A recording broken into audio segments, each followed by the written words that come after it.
Recording will start soon.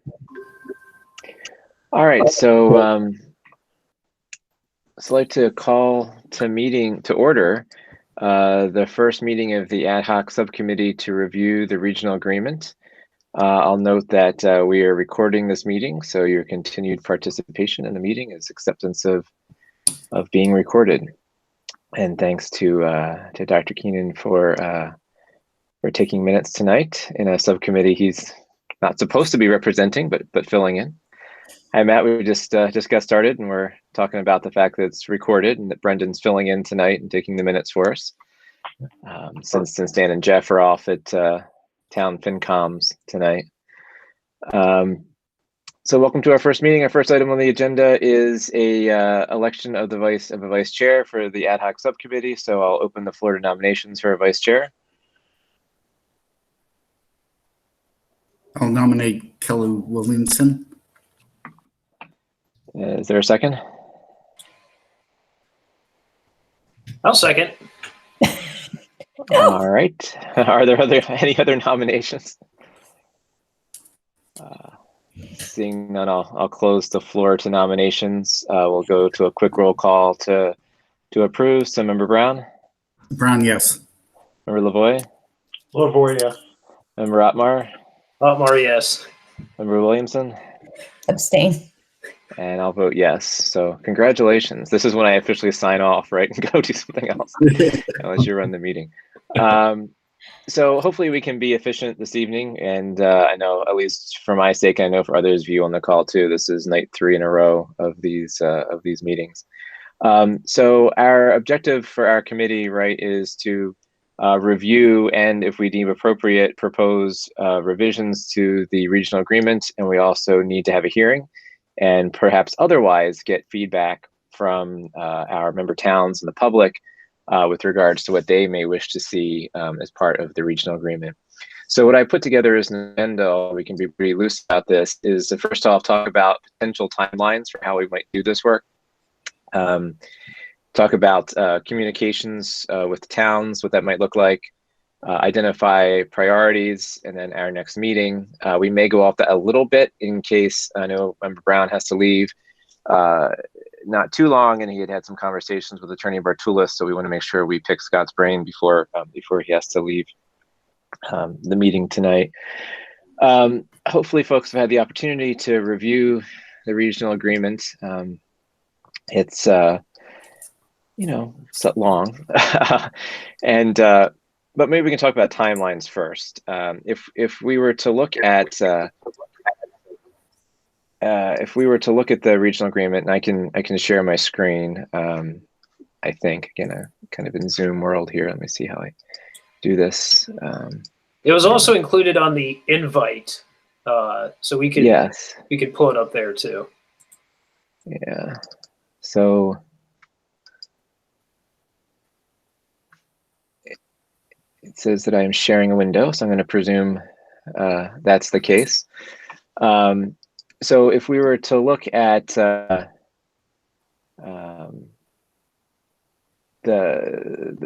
timing, it says, and I had it to there. 14.1, I believe. Thank you, 14.1. That it shall be reviewed every 5 years by the committee. We shall hold a public hearing to receive comment and propose changes from the citizens. We shall prepare and submit a written report to the select boards of the member towns. So those, as Scott has mentioned, I think at management or at the open meeting, are all shalls, right? So we don't have any choice in the matter of any of those statements. That is correct. Shall equals must, so we must do it. The agreement may be amended by a recommendation of the committee and approval of member towns of the district by a majority vote in an annual meeting or special town meeting, provided that not more than one member town disagrees and subject to approval by the commissioner. So that is a may. Of course, if neither us or them wishes to make an amendment, right, we don't have to make an amendment, but we shall review it and have a hearing and get feedback. Now, Scott may be able to talk to this a little bit more, but just scrolling down, this was approved by the commissioner in January of 2017, right? These the revisions were voted upon at the May town meetings in 2016. So there's probably some room for interpretation of what 5 years means. I had gone into this, and in fairness to our former chair, who I know there's a lot of things going on, I've been pushing us to try and do this in the fall so that we could have things ready if there was something to revise for town meetings in May, because it costs money to hold a special town meeting. But warrants are set soon. So I wanted to get the feeling of the committee about, what our time frame should be. I feel there's like 3 possible options. There's the do it crazy fast and try and get it done by March 19th, which is when I think the warrant closes for Sterling. Try and get it done before the May town meetings and see if the towns will just hold a warrant spot for us, with some comment of discussion of regional agreement, or if both of those timelines are silly, and try and push it back a little bit into the rest of 21. So I don't know what people think about timelines. If we push it back to say, because it's kind of vague, it says 5 years. And I asked Bartulis, I go, okay, we agreed to this, as Ken said, in the spring 5 years ago. So to me, it's coming up for a deadline, but it wasn't signed until February 2017. I would hate to have the towns pay for a special meeting, and that's what they would have to do if we went past the real quick deadline that we're up against. So that's the only 2 cents. If we pushed it back, we would be asking the towns to have a special meeting.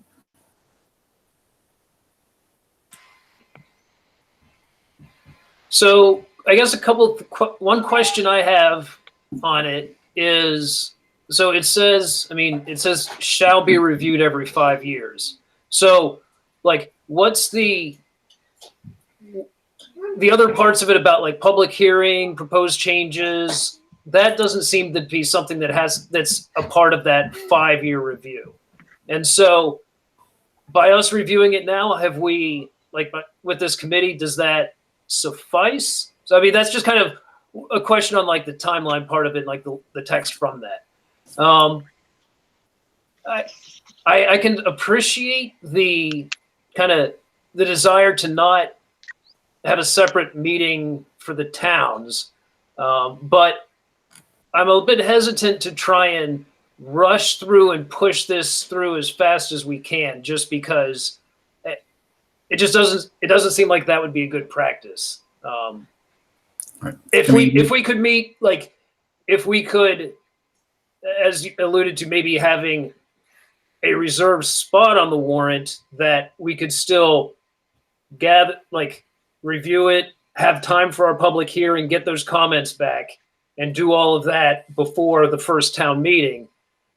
That I think could be a reasonable way to be a little more deliberate with this without having to have a separate meeting. But in terms of trying to get everything done in 2.5 weeks, I don't know if we'd be doing a service to kind of everyone involved if we tried to push it that fast.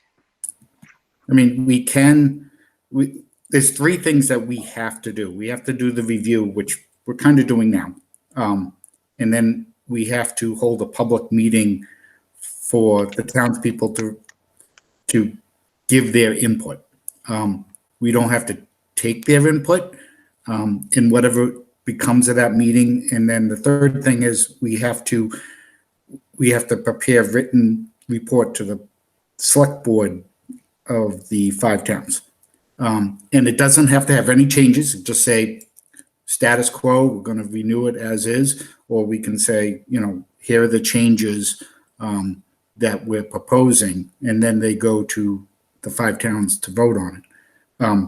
But we can review it, and then number 2 is hold a public meeting and find out how much need out there is for changes.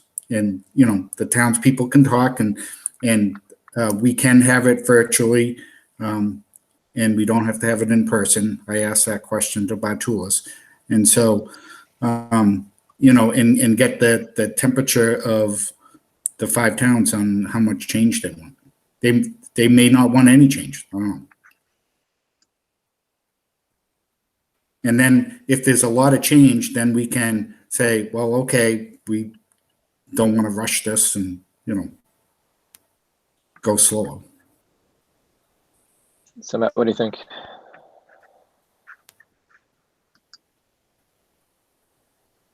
Sorry, I was looking for the unmute button. I have a couple thoughts. One, ambiguity is never good when you're making decisions on date-based pieces.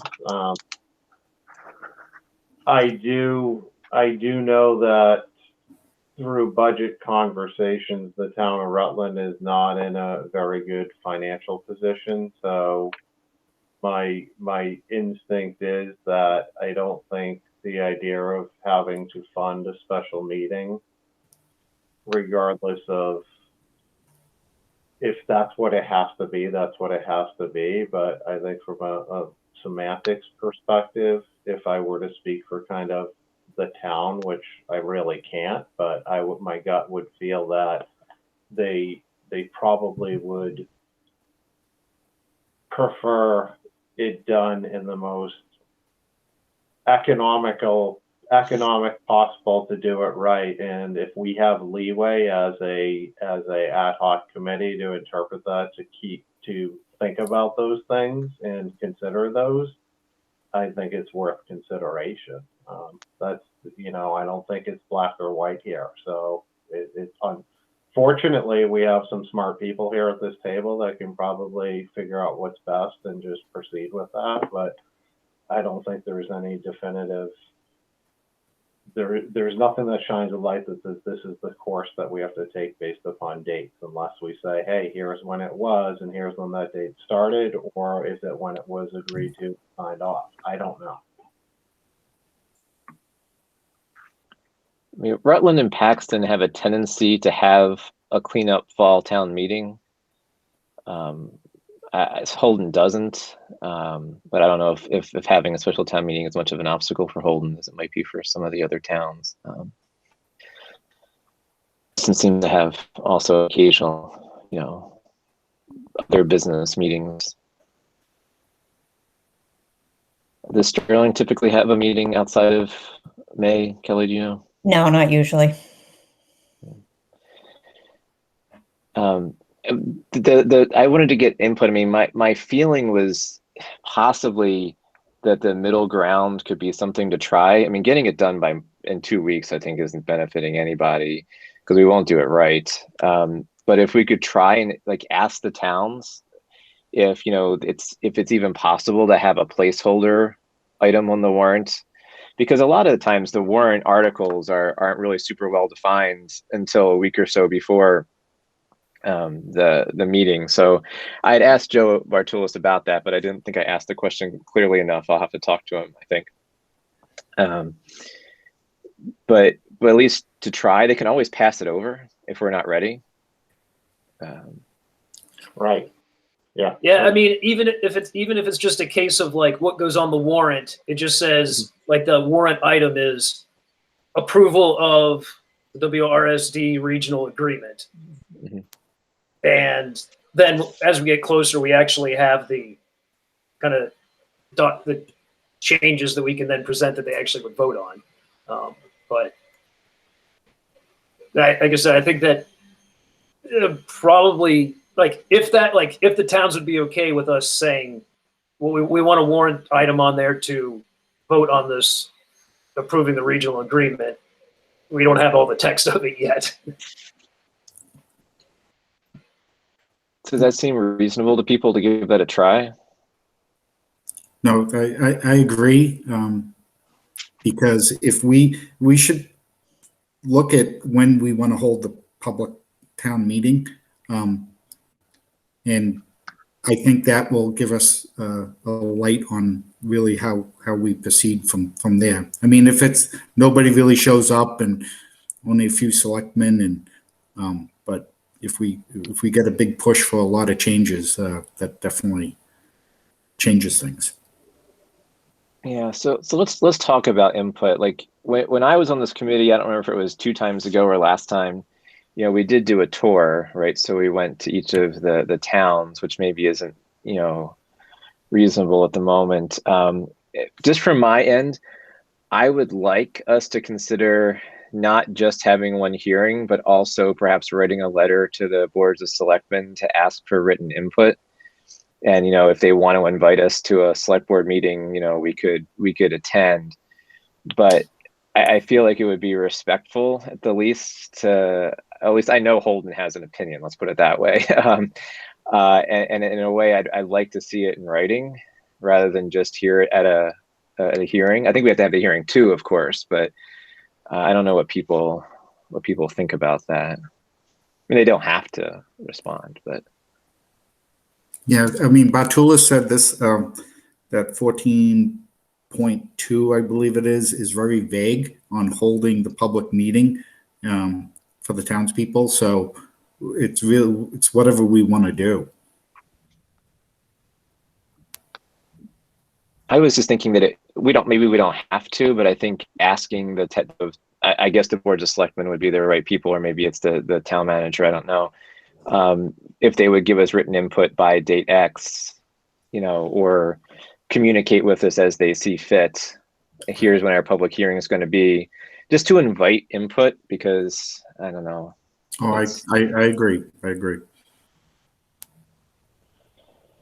I can pretty much guarantee that the Holden board of selectmen will ask us to go to a select board meeting. Okay, I think they have some things to say. I believe they do.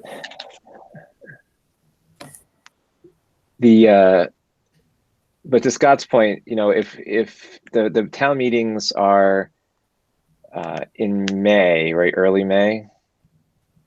Mm-hmm. So when would we?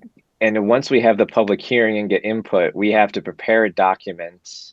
We have to talk about it with the full school committee, and we have to send that report out, right? And then see and the town has to be able to write warrant articles if there is an appropriate one. So, do we know when the first town meeting is? I think it's yours, Kelly. Do you know when? I think it's early May, but I don't know off the top of my head. I can check. Let me see. I think Sterling is usually first. Mm-hmm.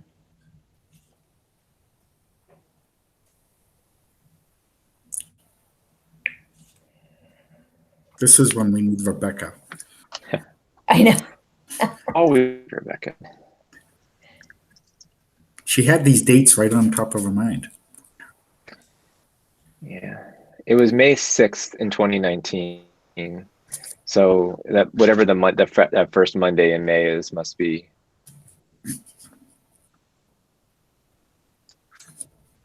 Would seem likely.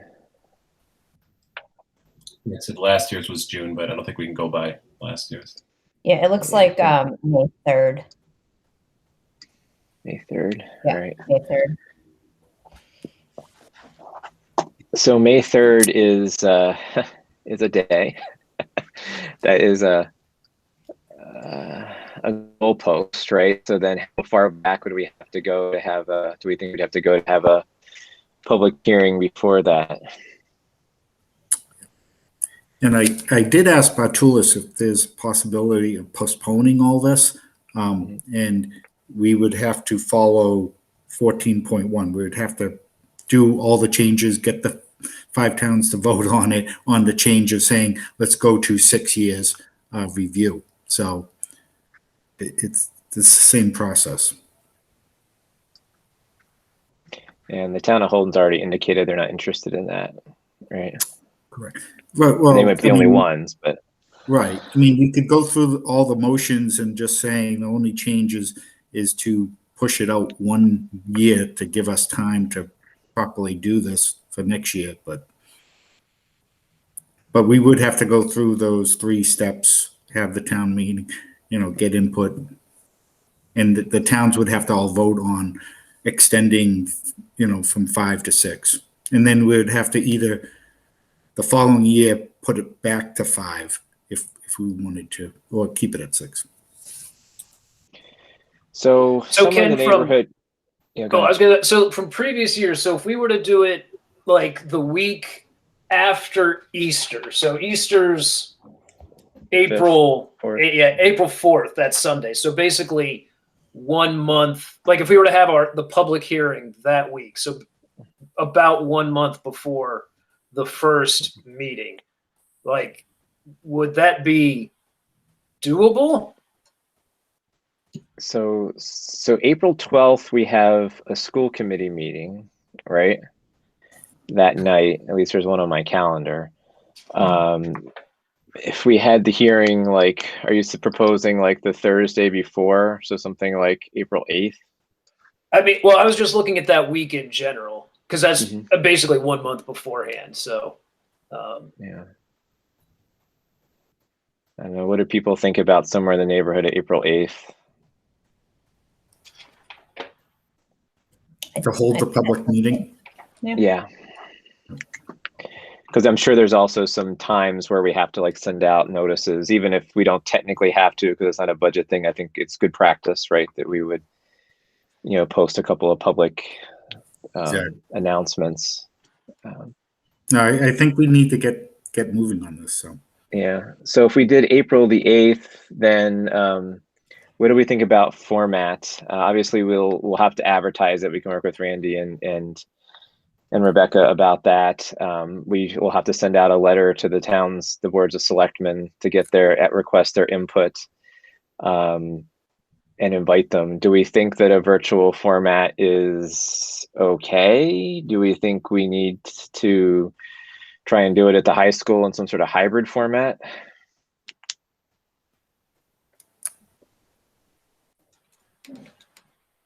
I mean, when I first thought about it, I mentally thought about having it at the high school and us wearing masks and all spaced out. But as we discussed in management, sometimes the acoustics, hearing, and things like that come into play. But we can do it. I mean, if we did it in person, we'd have to somehow have a remote option, because I think we'd be excluding public input if we forced people to come to the meeting. I mean, Holden did for our town meeting and it was okay, but I don't know. I'm fine either way, but what do others think?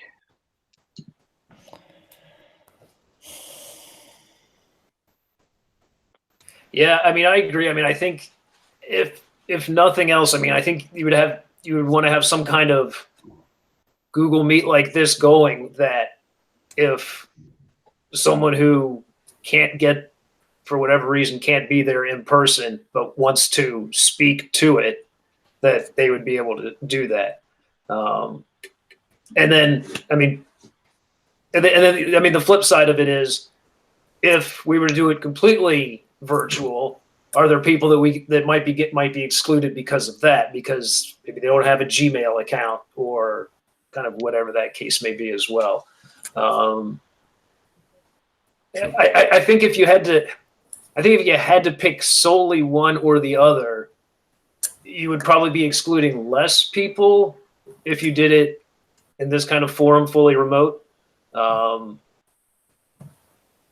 I mean, you might get better participation, but I don't know that. That's speculation. I couldn't say that for sure or not, but it seems like we've gotten pretty good at least attendance for our school committee meetings. So I believe if we have it fully virtual, it will be a long meeting. I do believe here in Holden there'll be quite a few people speaking. So, but I have to take off. I apologize, and good luck, guys. Matt, what do you think? Thanks, Scott. We appreciate all your time into it. All right. Bye. Matt, what do you think about the virtual remote thing? At some point, we have to figure out what it means to be in person. Is this the right time for it? I don't know. I mean, I could go either way, right? Like, I don't think it should be I see a benefit of being in person to hear feedback. I think virtual can just be really tough to manage. I mean, when you're in person and you're looking to have feedback, whoever shows, right? Where virtual, you can just, logistically, it can be more difficult to do. But if you're in person, you do have to have some element of hybrid. We're smart. We could figure out logistics around it either way. If you were to do virtual,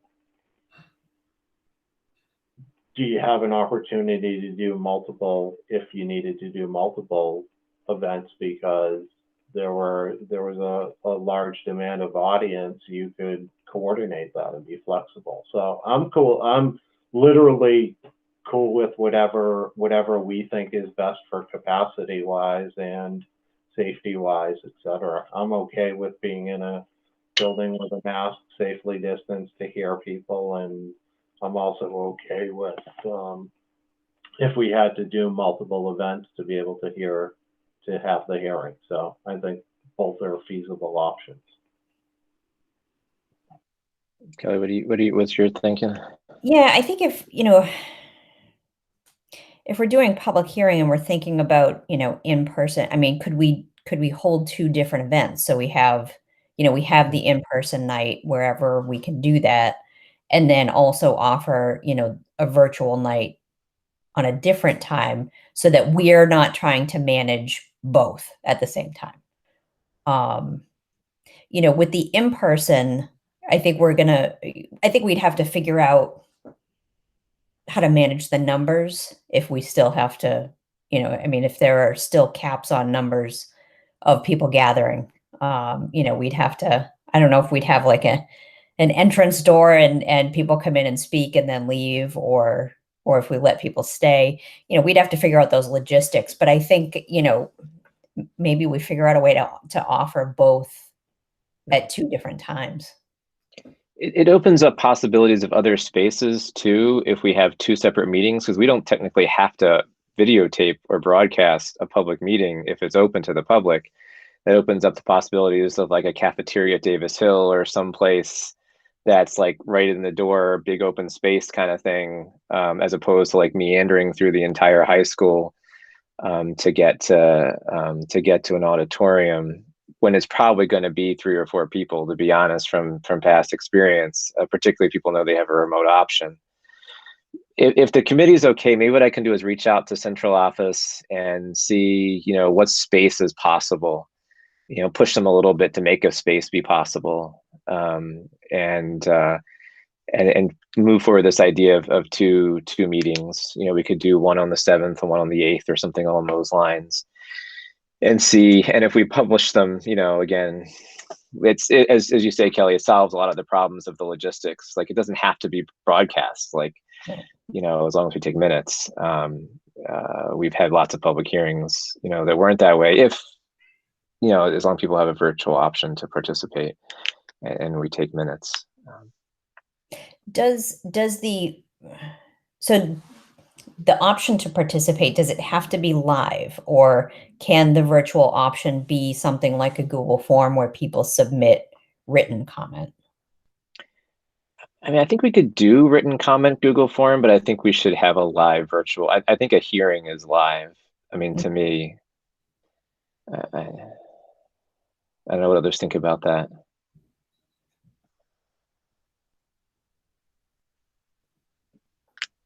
I mean, I think we could do a Google form too on the district website and say, here's the regional agreement. If you have input, fill out this Google form. I mean, that's I think a good thing to do. Mm-hmm.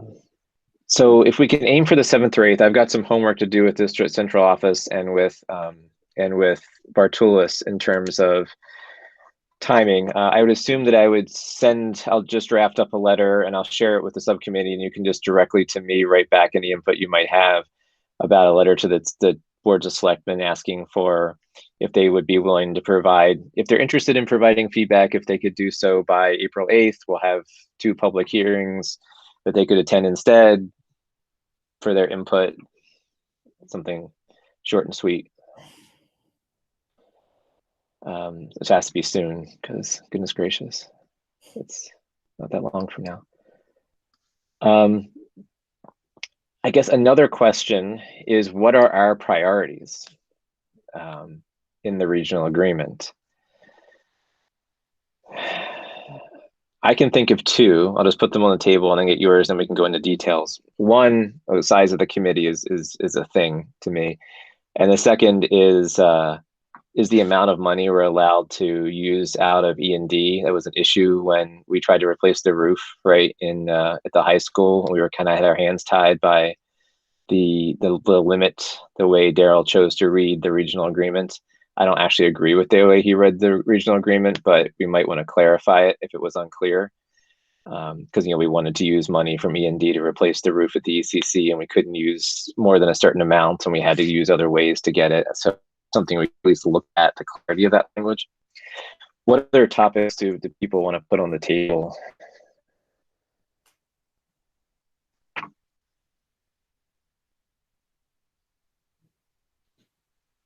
I mean, at this point, the committee size for me was something that I was thinking of as well. It's such a large committee. We tried that 2 times ago, and the 2 models we came up with, well, but Steve Hand came up with, I was just on the committee, was cutting everything down in half, right? So that you just divide by 2. Or having a certain number of reps per town, but have them have weighted voting according to the formula, which would really involve an Excel spreadsheet, every time we take a vote. And the objections that were raised to those 2 in the past, one of them was Paxton and Princeton's government didn't want to have just 1 rep. They felt that it gave them too little say, Holden too much say. And the weighted voting, I think in general, people just thought it was too non-transparent. It's like, Matt and I's votes are pretty obvious. If we're on opposite sides, we both count for 1 right now. But if we had a vote later and my vote counts for more than Matt's, or Matt's counts for more than mine, depending on how the math is, people were concerned that would be atransparent. The other issue that when our current regional agreement was approved, the commissioner wrote a handwritten note on it, or somebody did in his office, saying, we're accepting this, but you are in violation of the principle of, 1 person, 1 vote.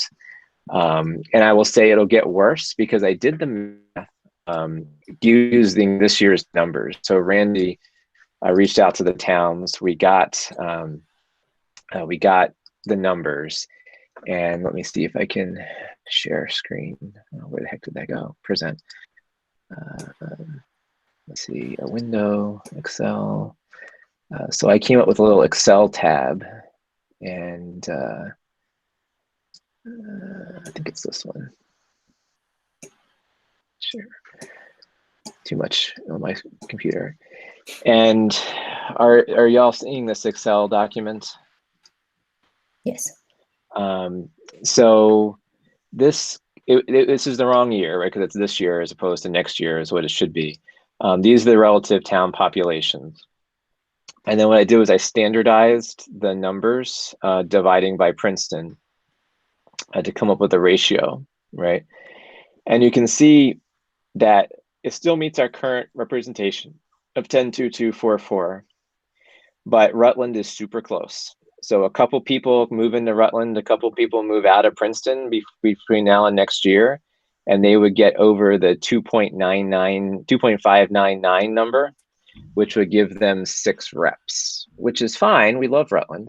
But I'm sure people from Holden would be like, hey, we have twice as many people in the town. This is really like a, are we really 1 person, 1 vote? And people can say that now, right? Rutland can say, hey, we've got, 15% more people than Sterling, and we have the same number of representation on the committee. One thought I'll throw out there, and then I'll stop talking, is that ways that you can get around the 1 person, 1 vote is by having district-wide voting, so that everybody voted for all the seats, but perhaps you could set aside for towns. Other school committees do this, where there are 5 Holden seats and 2 or 3 Rutland seats, but they have to get elected in a town, you know, district-wide election. It's not clean, but it's an option. That way everybody voted for everybody. But it's a mess. It's a mess because all the towns are just goofy different sizes. But what we're doing now is technically not legal, although the commissioner signed it. But he pointed out as he signed it, hey, this isn't actually what you should be doing. So I leave that there on the table to see what input people have. I would say initially, Ken,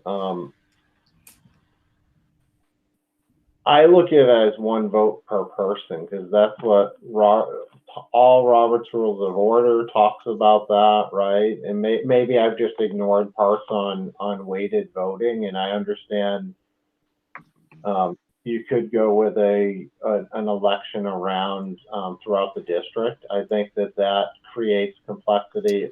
Like, what are we trying to solve then? It actually creates more work for a representative, because yes, they're elected by 5 towns. So where are they really going to focus their energy and effort? Is it be in their hometown? Is it going to be in a town that has more people voting, right? So that could create its own set of competing forces, right? In terms of being that representative for the community. I think weighted voting is very difficult for the points that you had mentioned. So I do think if you're looking at perhaps a reduced size, it's perhaps looking at what the town's populations are in relation to that, and figuring out what the numbers are. I don't know if I could see any of the other options as not creating more challenges. Yeah, I mean, as it stands now, the way the regional agreement reads, it should be what I have on the Excel sheet. It should be 10-2-2-4-4, because they have these cutoffs that actually aren't all evenly spaced. That would indicate this breakdown. Like, say, by the time next year comes, it could be 6 instead of 4 for Rutland, depending on Princeton versus Rutland's population.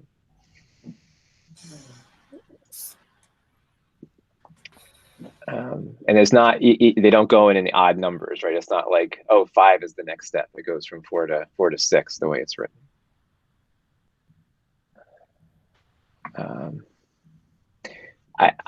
We're the wrong people in the room to be asking this question, but Carl, what do you have any sense of where your town might be if we would put a proposal to them saying we're only going to have 1 rep? Yeah, I honestly don't have a feeling for where they might shake out on that one. I mean, I can certainly I can kind of reach out to the select board and kind of see what their thoughts are, or kind of the other thing.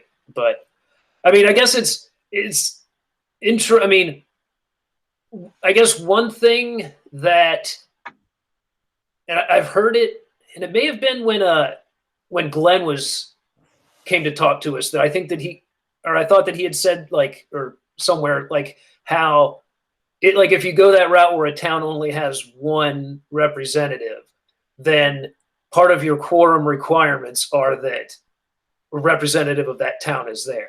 So, like, if you were to go a smaller number, cut everything by 2, and you had 1 person from Paxton, 1 person from Princeton, but like the person from Princeton could make a meeting, then you can't have a meeting. And so, and I don't know if that, like, if that were so that would be more of a bylaws kind of change that would go with that, like, as we go about defining our quorum for the full school committee.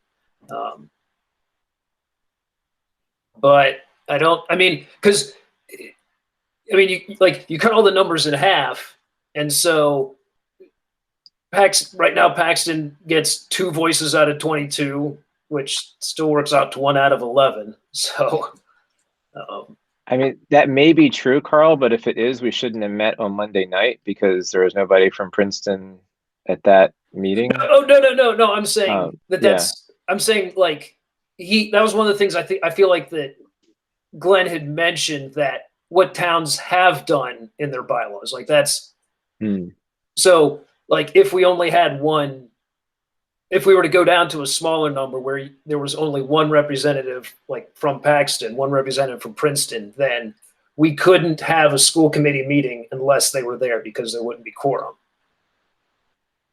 So, and I mean, that kind of that makes some other complexities with it in terms of scheduling. But it is a way to ensure, like, that if you were to cut a town down to one person, that the committee you wouldn't have to worry about them, like the town, missing out. And I guess I am making the a priori assumption. I heard from Kelly that she seems to agree, perhaps with me, about this being too big. But is this a priority? Do you think, for the two of you, for Carl, you and Matt, or do you think it's a committee priority? I mean, my personal opinion is that, well, the committee is on the larger side. I mean, it was doing some research on other regional school committees, like across the state, and I haven't found one yet that's as large as us. Like even some of the other ones that have 5 towns that feed into the schools, they don't have this number of people. And so on one hand, it does make kind of the running of school committee meetings can be more challenging. But the other side of it, and it's something I don't have a sense for, is if you think about all the subcommittees that we have and all the work that we do through subcommittees, what would that look like if we were to cut the committee in half? Yeah, I think that's a fundamental question. I think the way the committee would operate would have to change, that a lot of work done at subcommittee would be done at full committee, which in some ways is more transparent. We have a lot of subcommittees, right? It's awful hard for the public to keep track, I would think, of everything that happens at subcommittee. But it's a concern. What's your thought on it, Matt? Well, Carl mentioned a lot of my thoughts on it, right? You'd have to change the whole behavior of what happens at full committee would be different, but there are those two sides, right? Sometimes having so many members seems to make things move slower than they typically could. It's a tough one, Ken. I mean, I don't have a strong feeling one side or another. I don't know. I can't speak for how like the town would feel or select board of it. I feel us having a committee of the size that we do, there are benefits, but there are things that create challenges. If we were to say, let's cut it in half, what does that impact right away? Well, it impacts a lot of the sizes of the subcommittees, as Carl mentioned, but it also impacts things like having one point of view from some towns, right? And one representative. And I don't know if that's good or bad. Like, I'm a big believer that when we operate as a committee and have good dialogue and come with a well-rounded deliberation and come with an answer, we typically come out really positive. And I think having one representative from one town could leave a town out of that type of conversation, right? There's just one viewpoint. And to me, that's more of a philosophical piece. But to me, having diverse opinions is often really good for committee operations. Could I just add an idea as we're talking about it? I think about equal voice too, and how I think that's a challenge now with 22 people, because it's impossible to hear from everybody, where it opens up, I think, more opportunities for equal voice in a smaller committee, right? Especially if the power is shared in the voting structure and how it's weighted. So I think of that as sometimes as an observer of what's happening. So, because there are some people we never hear from, and just because we run out of time in their efforts made to do that. So. And it brings up a good point too, because it also allows for, I want to say more competition, but we've had seats go unfilled in our large committee for quite, there's more interest because I think COVID and the impact with schools, but we haven't had a tremendous amount of interest in vacant seats. So that leads into that. And to your point on equal voice, I think if I were rewriting the regional agreement, I would 100% probably go that route. I just don't know about the capacity of five towns have to all agree with changes. Is that correct, Ken, from what I understand? 4 of them do. 4 of them do? Okay. Mm-hmm. So that's a question. I don't know. It could be a coin toss. I don't know where that would fall, unless somebody has better insights as to where they think it would fall.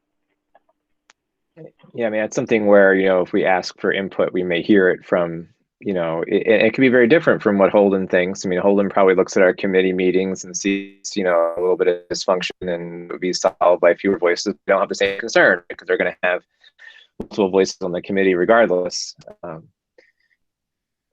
Kelly, what's your thought on this? Would it be possible for us to, to reduce it, whether we said it was half or whatever, but put in there something about a town can have no fewer than 2? Like, can we set it up like that? So we say, it's half based on this formula, but every town is guaranteed at least 2. I think the struggle there would be that it would really be flying in the face of the proportionality at that point of the voting. So, I would think that Sterling, for instance, would probably have the same number of votes as Princeton, right? Even though it has twice the population. So I guess everything's a trade-off, right? But I can imagine that being an issue. Is it always based on population? That is what the regional agreement says. Let me share my screen again. We can make it like the U.S. Senate. Every town just gets 3 reps. Yeah, we can. Or we could just have an open school committee where everyone from the town who wants to come can voice their opinion.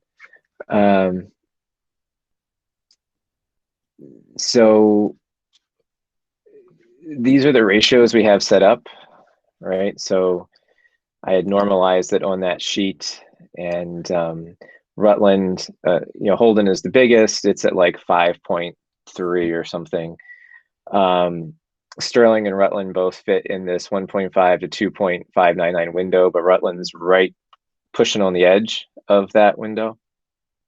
And then the other 2 towns are very much in the 1 to 1.499 window. Okay.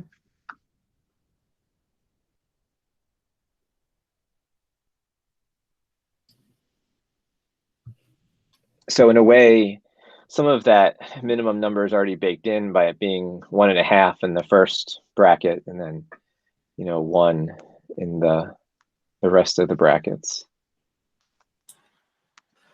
I mean, and I don't know if it wouldn't really change much. You could try and work the math of it some. Like, you could come up with it so that you could say you get 1. You get 1 rep for every 4,000 people you have in your town, which that's pretty much what we have right now. And then that's you could that's another way that you could go about it, as opposed to kind of just looking at ratio compared to the smallest town. Don't know necessarily know if that would really change the makeup that much, but you said it, so 1 vote for every certain number of residents in the town, then that's it's still, I guess it gets at like the sentiment of that equal voice. I wonder too, just another risk benefit, I guess we're thinking of, is like when people resign during their term. That's happened a few times since I've been here, and I haven't been here that long. So I wonder how a smaller committee would actually maybe avoid that happening. I don't know. My sense is with a smaller committee that would happen less, but something to think about. It might motivate the Board of Selectmen to appoint somebody faster. Yeah, and I think, you know, having a competitive election makes you more responsive to the voting public. You know, I've never had a competition like there's been as many seats as there's been people, and that's been true in Holden every year I've been on the committee. So it's been at least 11 years that there's not been a competitive election in Holden. Perhaps people were just intimidated. I don't know, but that's a joke someone else made, not mine original. But people, there's just been no competitions. There's very little accountability. I know it's not always been true in Rutland, but it's been true in most of our towns. Sterling has had to have write-ins most years. Our former chair from Sterling, you know, never had his name on a ballot, and it was chair for 3 years. You know, it's there's an accountability issue. And I think also I'm not. Sorry, go ahead. Oh no, just with the turnover, it's a start-stop. I think it's hard to get momentum as a group. You know, we deal with that with people leaving the district too in other positions. It's like, so I just think of that as something else that's an important factor behind things. So one could imagine a different, like, we're not necessarily married to this, you know, chart, you know, as long as it's the same spirit. It could be different. It doesn't have to be in doubles. You know, it could be 2 to 3 to 4 to 5 to whatever is, or it was just kind of, I think, with the spirit of Carl's suggestion. Everybody gets 2. You could say everybody gets 2 plus however many more for a certain number more population. You know, it's kind of, as you point out, the way Congress or the Electoral College works, right? If it's good enough for the Electoral College, which apparently works just awesome, no one complains about that ever. It could be a model. So I hear some mixed emotions about the committee being smaller. Period. I hear some mixed ideas about that. I think this might be worthy taking to the full committee during the subcommittee report to get the general sense of the committee. You know, we'll definitely get an opinion from Holden that should be smaller, but they're the biggest town, so they have perhaps a bias in that. It'd be interesting to see what the other towns think as well. The other thing I put on the table, people want to talk about before we go too long, was this topic of the money. So there was a capital expenditures from surplus. I think I'm not showing the right screen. Hold on. Or was I showing the right screen? Oh, too late. So expenditures from surplus, which was item section 16. It says the regional school district committee may authorize capital expenditures from surplus funds for those purposes listed in 7116 not to exceed $250,000 in any fiscal year for a single project. So we had wanted to use, I think, $400,000 from E&D to build a roof, is my recollection, but we had to find money from another place. Now I haven't talked to central office about whether they care about this or not. It was just something that I know in the past 5 years has been a moment where the regional agreements stopped us from doing something we talked about wanting to do. I don't have a particularly strong opinion about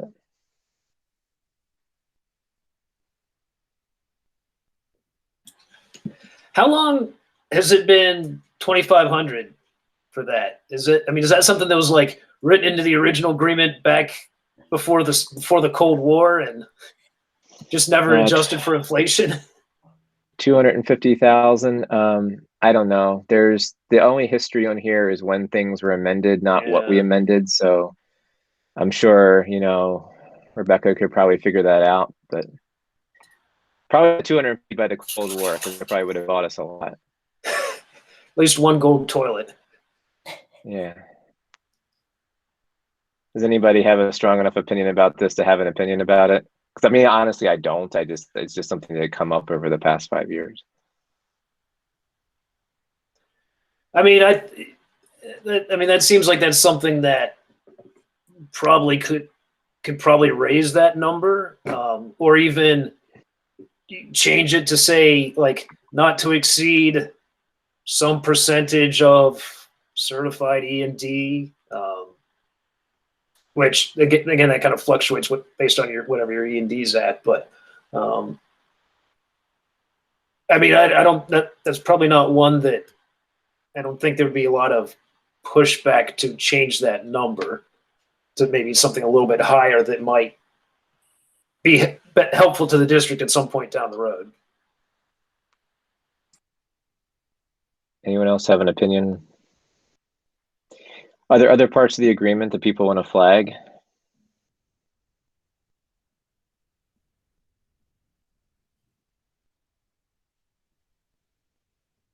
Things we've changed in the past. The last time the towns really insisted that it was a 3-year renewal window, and then this time we got it back to 5. So that's bounced around over the years.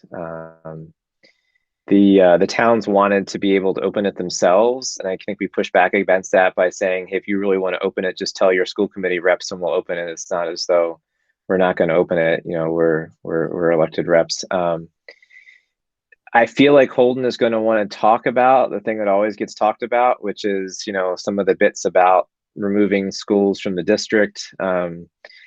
You know, as I read it, there is no provision to do anything other than leave the district or not. I know there's been some rumble about K-8, but as written, there's no provision for that, right? It says in very clearly, it is a district that is K-12. I think that's what it says, which isn't actually true, right? Because it's pre-K to 12. But that is, yeah, it says that it says this district shall comprise all grades from pre-kindergarten through grade 12. So as it stands right now, there's no way for a town to remove some part of its schools. I wouldn't be in favor of that, but I imagine that a town's gonna, you know, talk about that again. It's pretty traditional. It comes up. So just, I mean, I guess kind of, I mean, like as a process question, I mean, like if, say for whatever reason this year there's magic in the air and everyone says, you know what, we want the district to be 3 through 7 and that's it. And the only way that this would pass would be with 3 through 7 written in there. Would that effectively change the district then? Is this like the document that would actually effectively make that change? I have no idea. I mean, to be honest, it's probably immaterial because getting 4 or 5 towns to agree to a change that would probably be against their best interests seems pretty unlikely. So, you know, I would think this document would either need to be radically changed or somehow dissolved to have that kind of thing happen. And, you know, and to change this document requires 4 or 5 towns to approve those changes. So, and the commissioner, right? So even if 4 of the 5 towns are like, we really want to withdraw K to 5, or as you suggest, 3 to 7, which is not a really useful. I hope they don't do that. That would be awkward. But the commissioner still has to approve it, and I suspect the commissioner would be very reluctant to approve any sort of disintegration of the first regional school district. I mean, I think that the Commonwealth wants the other direction. I think they want more regionalization. Not that they're putting money behind it, mind you, but I think they would. It would be a lot of conversations with DESE to approve that sort of change. If that's what the towns want. You know, we should pursue it, but. Anyway, it's something that'll probably come at us, I suspect. How seriously, I don't know. So what I see as my marching orders is that I will talk to central office about April 7th/8th in-person virtual meetings possibility.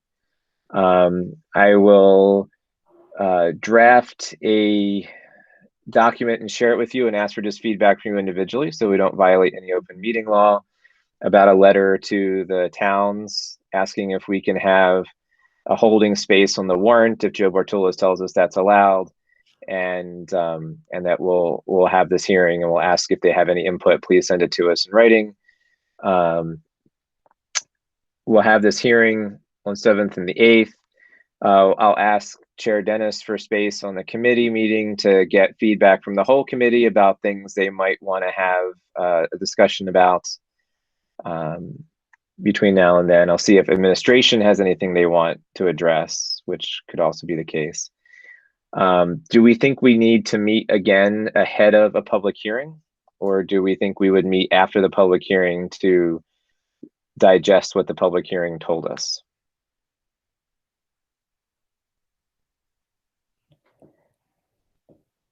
I think after is probably, I mean, we'll have stuff to discuss at that point. Unless, I don't know, I guess, when is this going to be on the full school committee?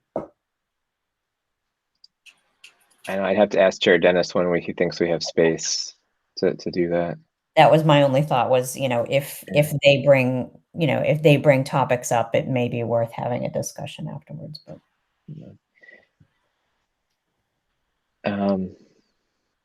to be honest, it probably has to be our next meeting, because the meeting where we vote on the budget, it could just be real quick. We could be like, yeah, okay, this looks good, but sometimes those meetings go for a lot of hours. So I'm not hearing any objection to Kelly's suggestion that we should probably wait to meet until we have something to say.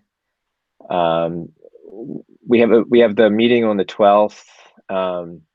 So I'm just going to start throwing dates out there. I don't know, Brendan, if you have access to Dan or Jeff's calendar. I don't. So I wonder if we should do two possibles, maybe, just to double our chances. I mean, 13th, 14th, 15th, I guess, are the possibilities. Does anybody want to take any of those off the calendar? Off the possibility?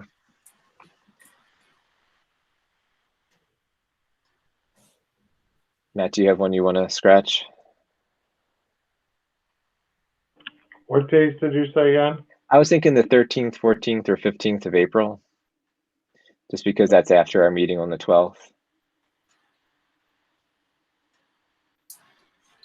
I don't need to take any off now. I thought we were talking. I had it confused with March there for a second, and I was like, "Wow, we're getting aggressive on Saturday."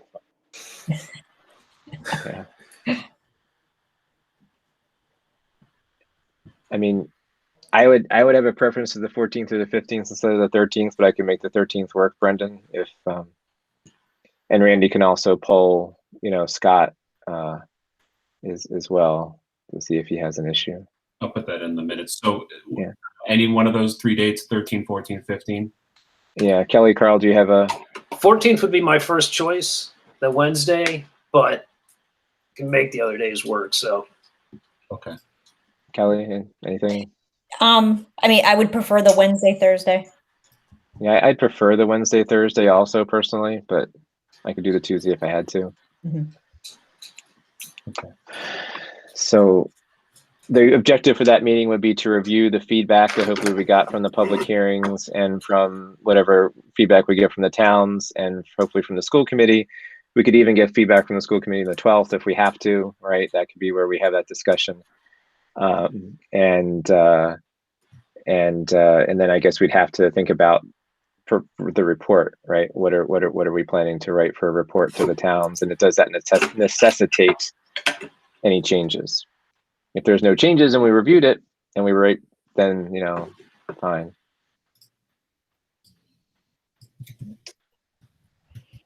All right. So is there any other things anyone wants to bring to the table for tonight's meeting?